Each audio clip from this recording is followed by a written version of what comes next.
Welcome back. Many ranching families are dealing with the issue of generational transfer. When to do it, how to do it, and how to keep peace in the family while you do it. We're here today in Throckmorton, Texas at the R.A. Brown Ranch, visiting with the Brown family about their decision to transfer the ranch. And with me now is Rob Brown. Rob, thanks so much for agreeing to come on our show. Well, it's proud to have you here.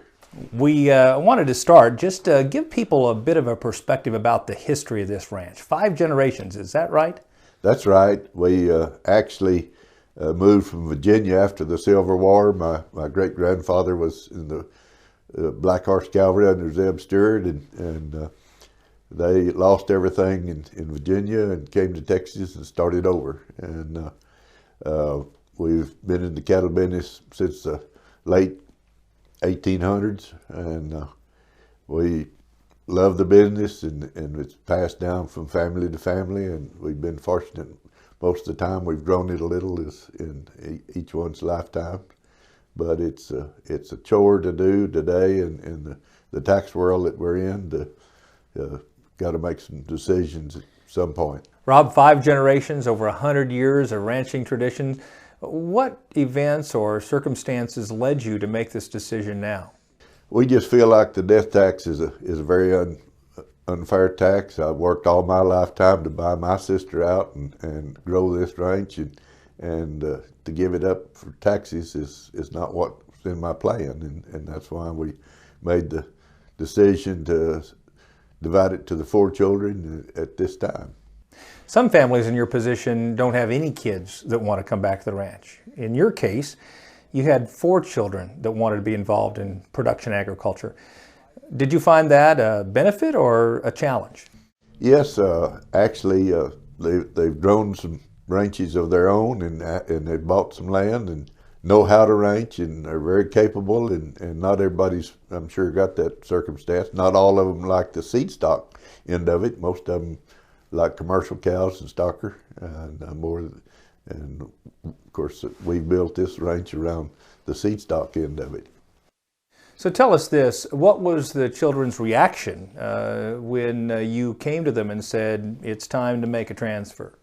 Well, I think they were pleased. We let them do most of the work, and they really worked well with one another to pacify the needs and desires of each one that are different. And when it came to the cattle, Donald was the only one that really wanted to stay in the seed stock business, so we decided a dispersal sale was the best way to divide the cattle.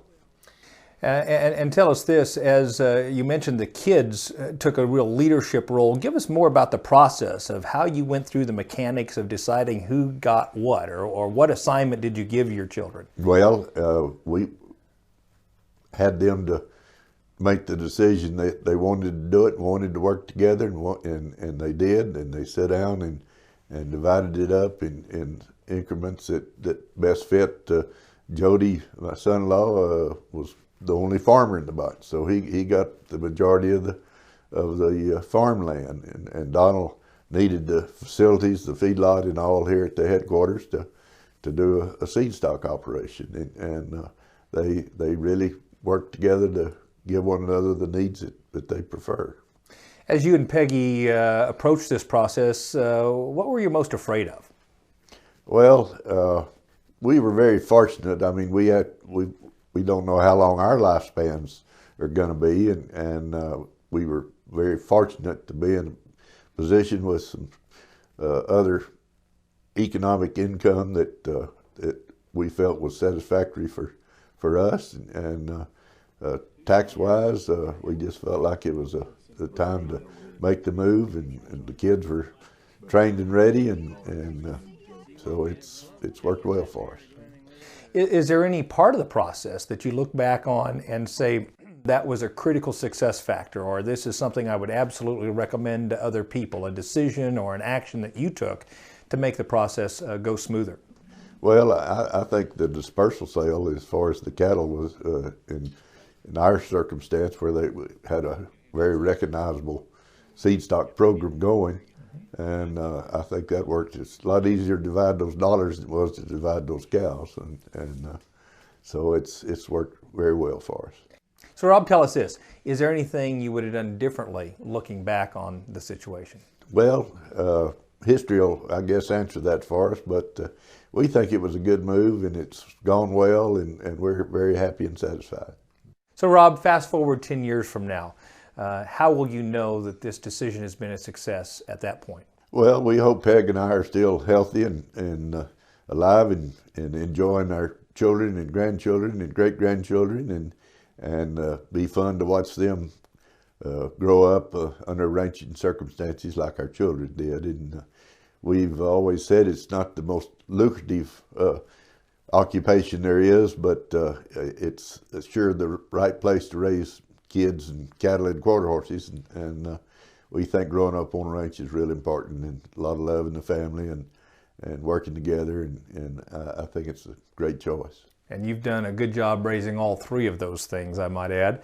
One other question, actually, as you think about other families who are wrestling with the same issue that you wrestled with, what would you tell them? What advice would you give them? Well, I think they've got to do what fits their family, but passing this on tax-wise, we think is real important.